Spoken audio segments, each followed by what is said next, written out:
Presiden Brazil menolak penyerahan surat mandat Duta Besar Indonesia pada acara kenegaraan di Brazil. Penolakan ini memuat pesan diplomatik yang diperkirakan dapat berpengaruh terhadap hubungan ekonomi Indonesia dan Brazil. Menjelang eksekusi tahap 2 yang hendak mengeksekusi mati seorang warga Brazil, Rodrigo Goulart, hubungan bilateral Indonesia-Brazil semakin memburuk. Presiden Brazil Dilma Rousseff kini menolak surat mandat Dubes Indonesia dalam acara kenegaraan di Brazil. Namun begitu, penolakan surat mandat ini diindikasi tidak berpengaruh besar terhadap hubungan ekonomi kedua belah negara. Sebetulnya kita defisit dengan Brazil sebesar 500 juta, itu angka pada tahun 2012-2013. Jadi kalau melihat dari jumlah volume perdagangannya yang relatif kecil dan juga melihat bahwa kita mengalami trade deficit, sebetulnya dampaknya itu sangat terbatas. Kemudian yang kedua, dari segi investasi di Brazil dari Indonesia ke Brazil itu juga relatif kecil, ya. Dan Brazil ke sini juga masih kecil.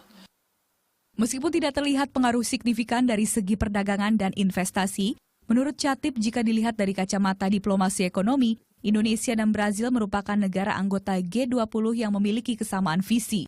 Dari hubungan ekonomi, Australia itu lebih besar dibandingkan dengan Brazil. Ya, Belanda itu relatif kecil.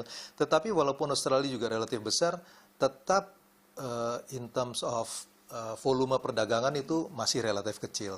Jadi saya kira memang kalau kita lihat dampaknya dari perdagangan dan investment itu dari angka itu relatif kecil. Tetapi yang kita harus perhatikan baik-baik kan ini ke depan pola dari perdagangan dan investment itu kan adalah global supply chain.